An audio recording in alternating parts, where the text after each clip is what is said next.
Well, good afternoon. We're continuing on with the commentary on the book of Genesis, and we've reached chapter 8. The waters assuage, which means the waters start to dry up, and God blesses Noah. Verse 1 is a commandment. And the Lord God remembered Noah and every living thing and all the cattle that were with him on the ark. And God made a wind to pass over the earth, and the waters assuaged. They started to dry up. The fountains also of the deep and the windows of heaven were stopped, and the rain from heavens was restrained. And the waters returned from off the earth continually. And after the end of 150 days, the waters were abated. They hadn't gone away, they just stopped flowing. And the ark rested on the 7th month, on the 17th day of the month, upon the mountain of Ararat. The rain stopped after 40 days and 40 nights, but it took 150 days before the flood stopped and the water started to recede. It took exactly 7 months before the waters had receded enough for the ark to rest on the mountain in the ranges of Ararat.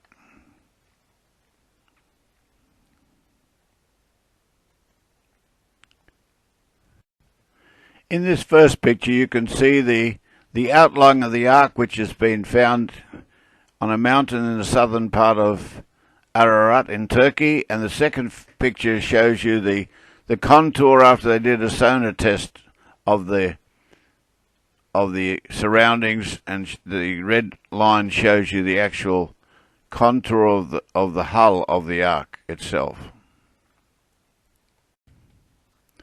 And so we continue. And the waters decreased continually until the 10th month, and on the first day of the 10th month were the tops of the mountains seen. Now the ark rested on a mountain in Ararat on the 17th day of the 7th month, but it took until the first day of the 10th month for the waters to recede another 22.5 feet 6 inches for the tops of the mountains to become visible all over the world. And as I said, the picture shows the 3D contours of the ark below the surface of the mountain. There are limited numbers of visitors allowed to visit the site each year. Verse 6, and it came to pass at the end of 40 days that Noah opened the window of the ark which he had made. And he sent forth a raven, which went forth to and fro until the waters dried up from off the earth. Also he sent forth a dove from him, to see if the waters were abated from off the face of the ground. But the dove found no place to rest the sole of his foot, and he returned unto him into the ark. And he waited there and stayed there for another 7 days, and he sent out the dove out of the ark again. And the dove came into him in the evening, and lo, in his mouth was an olive leaf plucked off. So Noah knew that the waters were abated from off the earth. Not only was water receded from the earth, but that the trees which had been drowned for 1 year were now sprouting new leaves, and would soon be in full bloom once again, to provide food and nectar for bees, birds, and animals. Verse 12, and he stayed yet another 7 days, and sent forth the dove again, which returned not again unto him any more. So there was enough places for the dove to find, to roost and everything, so he never bothered coming back. And it came to pass in the 601st year of Noah's life, in the first day of the first month that the waters had dried up from off the earth. And Noah removed the covering of the ark, and looked, and behold, the face of the earth was dry. So it altogether took a year for the flood to come and for it to dry up. And in the second month, on the 27th day of the month, was the earth dried. And God spoke again to Noah, saying, Go forth off the ark, you and your wife and your sons and their wives with you. Now notice this time, the order of the people is different. Before we've been saying, you, Noah, his 3 sons, and his wife and their wives. But now it says here, God says, you go with your wife and your sons and their wives with you.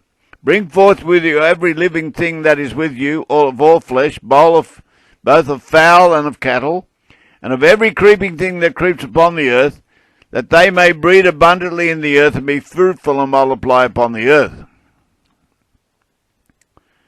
And Noah went forth, and his sons and his sons' wives with him. Every beast, every creeping thing, and every fowl, and whatsoever creeps upon the earth after his kind, went forth out of the ark.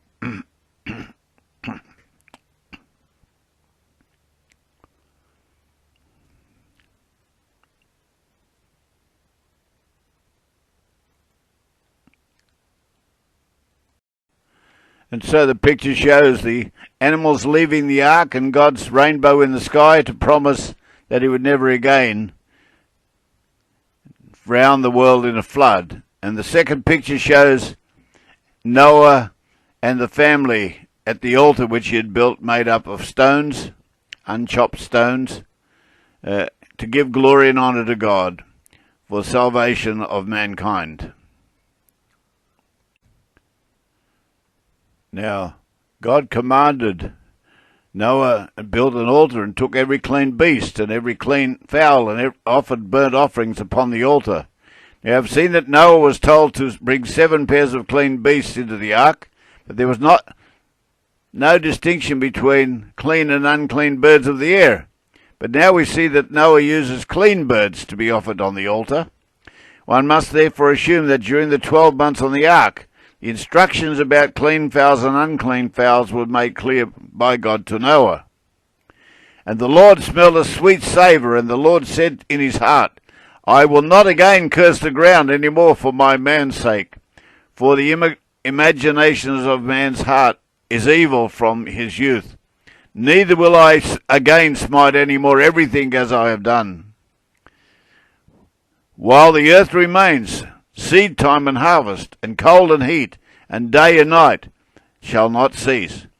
God makes an everlasting covenant upon his own creation, that he will never again destroy it by a flood.